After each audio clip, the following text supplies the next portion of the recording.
Julian Archer had it all: wealth, fame, and a penthouse overlooking San Francisco Bay. But in a split second, during a high-stakes business call, he dropped dead from a heart attack. What happened next defied every belief he held.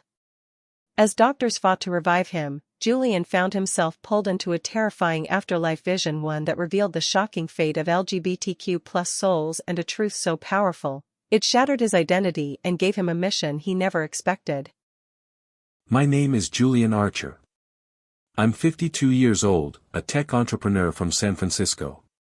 For most of my adult life, people saw me as someone who had made it. I built a successful software company from the ground up, sold it for millions, and became a familiar face in Silicon Valley circles. I lived in a penthouse that overlooked the bay, drove luxury cars, and spent summers in Europe. My partner, Noah, and I had been together for nearly 10 years.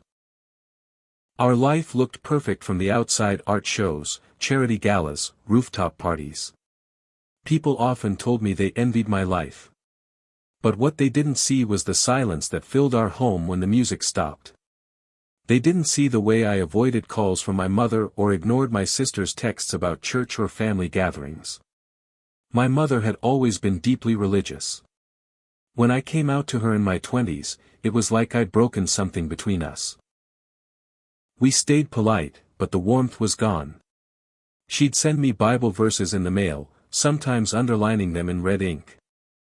I tossed most of them without reading. I told myself I didn't need her approval. I told myself that love was love, and that God, if he existed, would understand.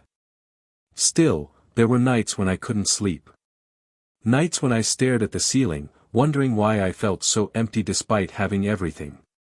Noah was kind, steady, and loyal. But even he noticed my restlessness.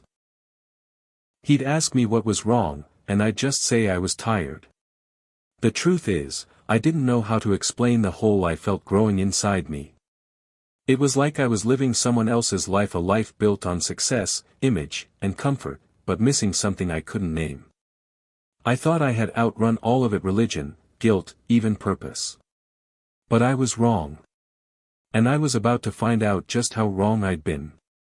It happened on a Thursday afternoon in our boardroom on the 32nd floor. The sun was pouring in through the floor-to-ceiling windows, and the city below looked like a moving painting. I was in the middle of pitching a partnership to a group of investors, my voice steady, my smile rehearsed. Inside, though, I felt off. My chest had been tight all day. I thought maybe it was the espresso or the stress. I ignored it. I always did. Halfway through a sentence, the room tilted. The faces across the table blurred. I blinked hard, trying to focus, but the lights above seemed to shimmer like water. My heart was racing. Then, without warning, a sharp, crushing pain exploded across my chest. I gasped and reached for the edge of the table, but my hand missed. Everything slowed down. I collapsed. I remember the coldness of the marble floor. Someone screamed. A chair scraped hard against the floor. Papers flew. Voices rose in panic, someone yelling my name, another calling for help. I could hear it all, yet it felt distant, like I was underwater. Then, suddenly, silence. I opened my eyes, but I wasn't on the floor. I was above it, floating just under the ceiling, watching the chaos below. I saw myself lying there, my body stiff, eyes half open. My face looked pale, lifeless. A few people were kneeling beside me. One was trying CPR. Another had his phone to his ear, shouting something I couldn't quite hear. I wasn't afraid. In fact, I felt calm. Still. Lighter than I had ever felt before. The pressure in my chest was gone. The constant tension I always carried like a coiled spring inside me had vanished. I felt like I had stepped out of a suit I didn't know I was wearing. And in that moment, I knew. I wasn't just unconscious. I was gone. Floating above my body felt nothing like I imagined death would be. It wasn't cold. It wasn't dark. There was no tunnel, at least not yet. Just stillness. Everything below me looked strange, like a scene from a movie I'd watched too many times. I saw Noah rushing into the boardroom, his face pale, eyes wide with fear. Someone must have called him. He dropped to his knees beside me, shouting my name, shaking my shoulders. But I didn't feel it. I didn't feel anything. Oddly, I wasn't panicking. I wasn't even sad. I was watching my life like it belonged to someone else. A beautiful life, maybe. But also a distant one. I saw my Rolex glinting under the light, my tailored suit wrinkled against the floor. I saw the panic on Sophie's face, my assistant, her hands shaking as she dialed emergency services. Everything was noise down there. Movement. Fear. Up here, it was quiet. I looked at my body. For the first time, I noticed how heavy it looked, how tired. It was strange, seeing myself from the outside. I thought I'd feel something: shock, sadness, regret, but instead, I felt weightless. Free. I hadn't realized how much tension I'd carried until it was gone. Then I felt it. A pull. Gentle, but certain. Like an invisible current drawing me away from the scene. Not dragging, but inviting. I turned, or maybe I didn't need to, and saw nothing but a soft, shifting glow in the distance. It didn't have a shape or form, but it felt familiar. Like home, but not a place I'd ever been. The noise below began to fade. The shouting, the sirens, even Noah's voice, it all grew quiet, like someone was slowly turning down the volume on a radio. I hovered for another moment, watching them fight for a life I was already leaving behind. And then, without deciding, I began to drift. Slowly at first. Then faster. Away from the room, away from the city, away from the only world I had ever known. I didn't know where I was going. But I knew I wasn't going alone. As I drifted farther from my body, the glow ahead grew brighter. It didn't hurt my eyes. It wrapped around me like warmth from the inside out. And then, suddenly, I wasn't moving anymore. I was still, but everything around me started shifting. Images appeared, not like a slideshow, but like I had stepped inside my own memories. Except these weren't just memories. I was there again. I could feel every moment as if it were happening for the first time. The life review didn't go in order. Time didn't exist here the way it did on Earth. Moments came at me all at once, layering over each other. I watched myself as a child, hiding behind the sofa while my parents argued about my sensitive nature. I felt the sting of my mother's tears when I told her I didn't believe in God anymore. I felt Noah's heartbreak every time I chose work over him. And I didn't just remember my feelings, I felt theirs. That was the most shocking part. I lived those moments through their eyes. When I broke up with Daniel, my first partner, over text because I didn't want confrontation, I felt his confusion and the days of silence that followed, his struggle to hold on to self-worth. When I skipped my niece's baptism, I felt the small heartbreak of a girl who had looked up to me, wondering why I never showed up. But then there were flickers of light too. Moments I had forgotten. The night I helped a young man named Carter at a bar. He was new to the city, scared, closeted, and thinking of ending his life. I'd bought him coffee and told him he mattered. That conversation had given him hope. I didn't even remember it. But now, I saw how it shaped his life. And then I saw the other side, hundreds of moments where my voice, my presence, my confidence as a proud gay entrepreneur gave others permission to follow paths I once celebrated. I saw social media posts, speeches at pride events, interviews where I spoke about freedom and living your truth. I thought I was inspiring people. And maybe I was. But I saw how my words also encouraged people to turn away from faith. To reject anything that didn't align with how they felt. One by one, I watched young people who had followed me, some lost in loneliness, some turning to substances, some sinking into spiritual emptiness. I wasn't being condemned. No one yelled at me. There was no judge slamming a gavel. There was only truth, pure, raw, and unfiltered. And through it all, I felt a deep sorrow, not because I was being punished, but because I finally saw the weight of every choice, every influence. How easy it had been to confuse popularity with purpose. I had shaped lives. But I hadn't always led them well. It wasn't hate that confronted me. It was love showing me who I really was.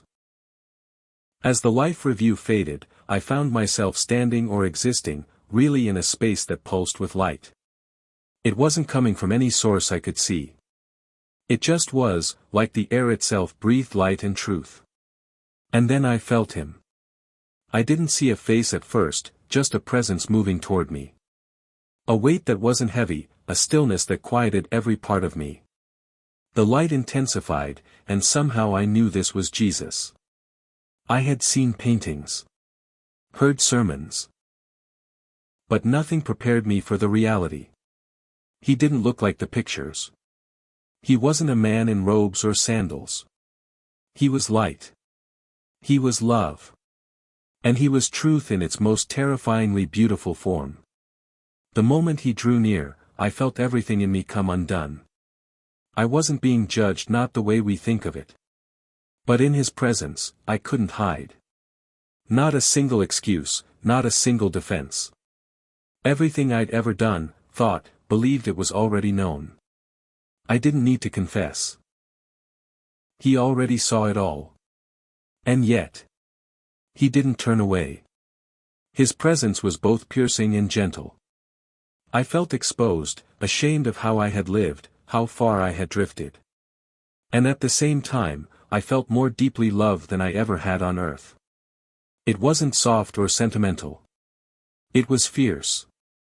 Like he was saying, I see everything and I still want you. He didn't speak with a voice. There was no sound. But his thoughts reached mine, and they were more real than anything I'd ever heard. Julian, you were made for more. Those words, if you could call them that, hit me like thunder and healing at the same time. I didn't know whether to fall to my knees or run into his arms. But I couldn't move.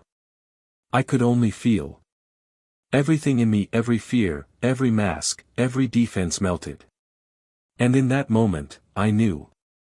I wasn't here to be crushed. I was here to be awakened. Standing in the presence of Jesus, everything felt suspended. There was no time, no pressure, only truth, delivered through a love that held nothing back. His presence wasn't demanding, yet I felt like I couldn't look away. I didn't hear words, but thoughts filled my soul with such clarity that it left no room for doubt or confusion. Julian, your desires are not your identity, he conveyed. You are more than what you've felt. More than what the world has told you. The words sank into me, deeper than anything I'd ever known. He wasn't scolding me. He wasn't shaming me. He was revealing something I had never dared to consider, that what I had believed was the core of who I was had been shaped by pain, rejection, and years of reaching for love in all the wrong places. He showed me moments from my childhood I had buried, times when I felt different, isolated, unsure. Times when I had longed for affirmation but received silence, or worse, shame. I saw how those wounds had quietly taken root, shaping the way I saw myself and others. I hadn't been born broken, but I had been hurt. And out of that hurt, I'd begun to believe a lie, that my desires defined me. Jesus' love didn't deny those feelings. But it didn't celebrate them either.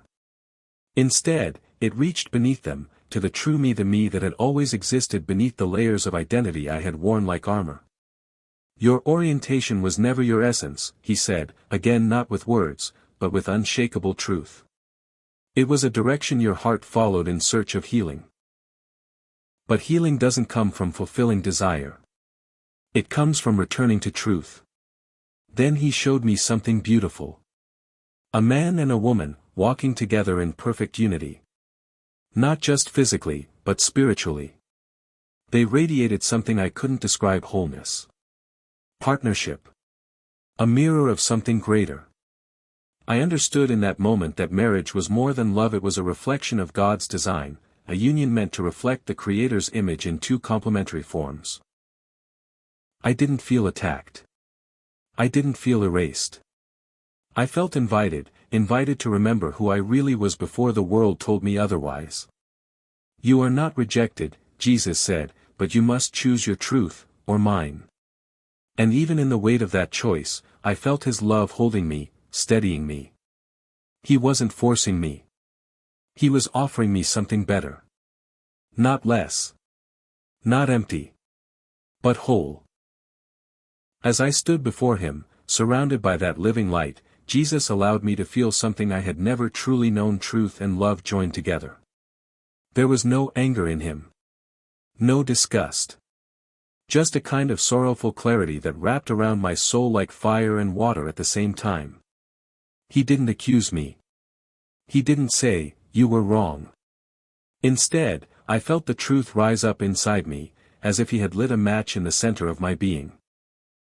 "Julian, your orientation is not your identity," He said, not in words, but in knowing.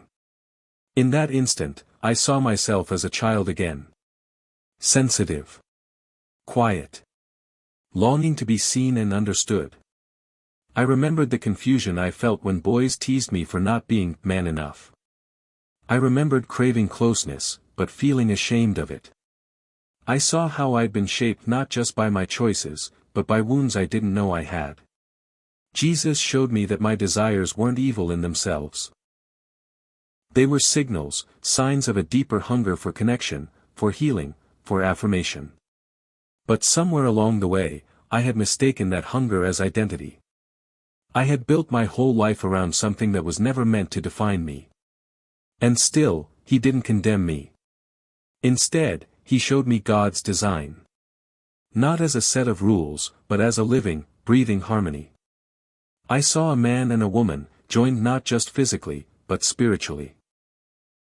I saw how their union created a reflection of heaven's love, a balance, a wholeness, a dance of giving and receiving that mirrored the heart of the Creator. This is what you were made for, Jesus revealed, not just in body, but in spirit. I wanted to argue. I wanted to say, but I loved Noah. And I did. But in his presence, I saw the truth that what I had called love was often just comfort. Often fear.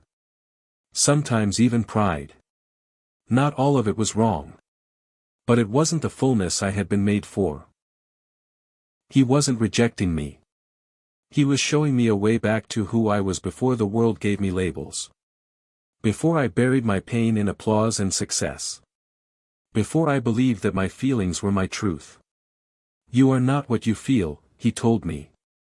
You are who I created you to be. Loved.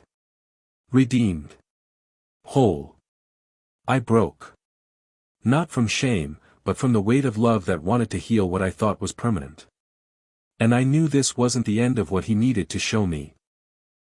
The light began to dim, not with anger, but with purpose. Jesus stood beside me as the space around us shifted. What had been warm and full of presence slowly turned cold and hollow. The colors faded. The music, gone.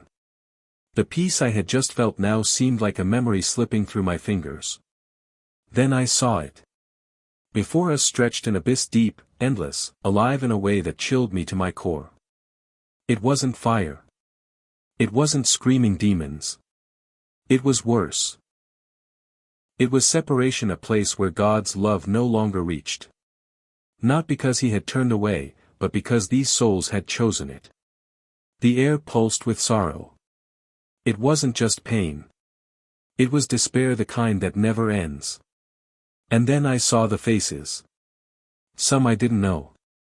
But some, I did. People I had partied with. Traveled with. Friends I'd shared stages with, marching and celebrating a version of freedom we thought was beautiful. Now they were here. Not because they were gay. But because they had built identities and lives that rejected God's truth. And they had led others down the same path. I saw one friend, Liam, who had once spoken with passion about love needing no rules. He had been vibrant, full of life. Now, he looked hollow. He was trying to speak, but his voice was swallowed in silence. Around him, shadows clung like memory moments from his life playing over and over. Every time he had turned from truth. Every time he had told someone else to do the same. The torment wasn't from flames. It was from clarity. These souls knew now. Knew the truth. Knew they had been called, warned, loved, and still walked away. I watched another woman, someone I'd admired for her bold activism. Her eyes were wide with horror, staring at the same life review I had just experienced. But she wasn't allowed peace. She was trapped in it. Trapped in the knowledge that she had used her voice to pull people away from the only love that could save them. And it hit me. I had been heading here. Not out of hatred or malice. But because I had lived a life that revolved around me. My truth. My feelings. My image. I hadn't just stumbled, I had helped others stumble too. Jesus's face was full of sorrow. Not wrath. Deep, aching sorrow. They are not here because I wanted it, he said. They are here because they refused to turn back. Even when I reached for them. That's when I wept. Not for them, or even for me, but for how close I had come to living forever without this love. And still, he stood with me. Still, he offered hope. There's still time, he whispered. If you return. As I stood there, staring into that endless darkness, I wanted to look away. But Jesus gently urged me to keep watching. Not to punish me but to help me understand. These souls, he said, not with words, but straight into my spirit, they weren't sent here. They chose this. At first, I couldn't accept it. Why would anyone choose such torment? Why would anyone walk away from a love so deep? Then I began to see it clearly. It wasn't one big decision. It was thousands of small ones. Pride that said, I know better. Hurt that hardened into bitterness. A hunger for attention that became a need for approval. A voice inside saying, this is who I am, even when everything around them whispered otherwise. They didn't wake up one day and run from God. They drifted. Just like I had. Each time they felt conviction, they pushed it down. Each time they saw truth, they argued with it. Each time love called to them, they said, not now. Maybe later. And then, one day, later never came. Jesus showed me how self-worship had replaced worship. How feelings became a god, and truth became the enemy. They built identities around pain, around wounds, around culture and applause. But not around him. And they protected those identities like treasure, afraid to let go, afraid that what God offered might ask for too much. But it was never about rules. It was about love. It was always about love. That was the tragedy. Not the sin. Not the struggle. But the refusal to turn back when love still had its arms wide open. I felt the weight of it. Not as blame, but as a heartbreaking truth. These souls weren't hated. They were mourned. And still, even in the depths of that abyss, Jesus whispered hope, not for them, but for the ones still living, still choosing. There is time, he said. But not forever. That truth burned deeper than any fire could. After the vision of the abyss faded, I found myself standing in a space unlike anything I'd ever seen. It felt like a courtroom, but there were no walls, no judge's bench, only light. A light that didn't cast shadows, only truth. I wasn't handcuffed or accused, yet I felt completely exposed. In front of me, moments from my life appeared like scenes rising from light itself. Not just the big things, but small ones. Words I spoke. Things I laughed off. Choices I thought were harmless. I saw the interviews, the pride speeches, the moments I stood on platforms and encouraged others to live their truth. I believed I was empowering people. But now I saw the ripple effect, how my words helped people step further away from God without even realizing it. And then came the missed chances. Invitations to church I ignored. Quiet nudges to open that dusty Bible on my bookshelf. Conversations with Noah where I almost admitted I felt empty but chose silence instead. Friends who tried to speak truth, and I brushed them off as narrow-minded. I hadn't hated God. I hadn't even thought much about him. I was just busy. Distracted. Comfortable. I built a life that looked full but was hollow at the core. That's what hit me hardest. I hadn't rebelled out of evil. I had drifted out of pride. I thought I knew better. I thought I had outgrown old beliefs. I thought I could define love, identity, and purpose on my own terms. And because of that, I shaped a version of truth that suited me and others followed it. Standing in that courtroom of light, I saw just how close I came to eternal separation. Not because God had pushed me away, but because I had spent a lifetime walking the other direction. And yet, I was still here. Not condemned. Not cast out. But shown the truth so I could finally choose it. The courtroom faded, and I was back in the presence of Jesus. The sorrow in his eyes wasn't anger. It was the kind of sorrow you see in someone who has waited too long for someone they love to come home. I felt it in every part of me, how close I had come to being lost forever. He looked at me, not with judgment, but with a depth of love that undid me completely. You still have a choice, he said, though not with words. I felt the message inside me, as if my soul had ears. You can remain here, separated from the life I planned for you, or you can return, and speak the truth. It hit me like a wave. After everything I'd done, every life I had led astray even unintentionally, he was still offering me a way back. Not just a way out of judgment. A mission.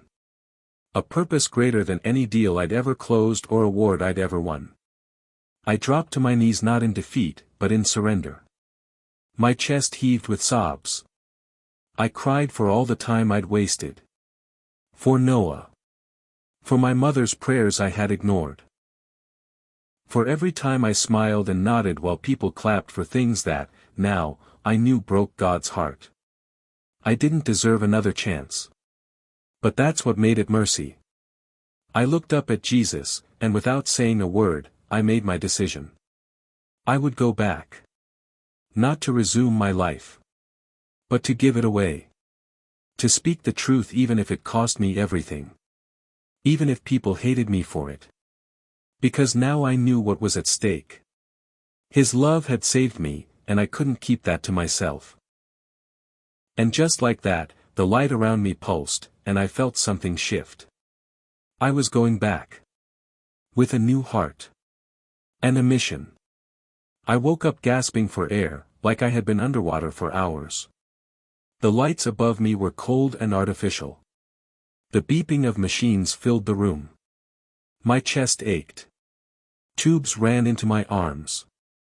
A nurse leaned over me, calling my name with wide, surprised eyes. He's awake. He's back. Doctors called it a miracle. 7 minutes without a heartbeat. They said I was lucky. Said my body responded well to the defibrillator. But I knew better. This wasn't medicine. It wasn't luck. It was mercy. The first person I saw was Noah. He looked like he hadn't slept in days. When our eyes met, he reached for my hand and whispered my name. I tried to speak, but my throat was raw. Still, I managed to say the only thing that mattered. I saw him. He didn't understand at first. No one did. When I told him what I experienced, he looked hurt, confused, and angry all at once. I could see the wall building between us. The man I had loved, the life we had shared, it all suddenly stood on shaking ground. I told him I couldn't go back to who I was. That everything had changed. That I had to follow the truth I'd seen. Noah stood up slowly, eyes full of disbelief. You almost died, Julian. Maybe it was just a dream, he said. But it wasn't a dream. It was the most real thing I had ever known. Telling my mother was different. Her tears weren't of pain. They were of relief.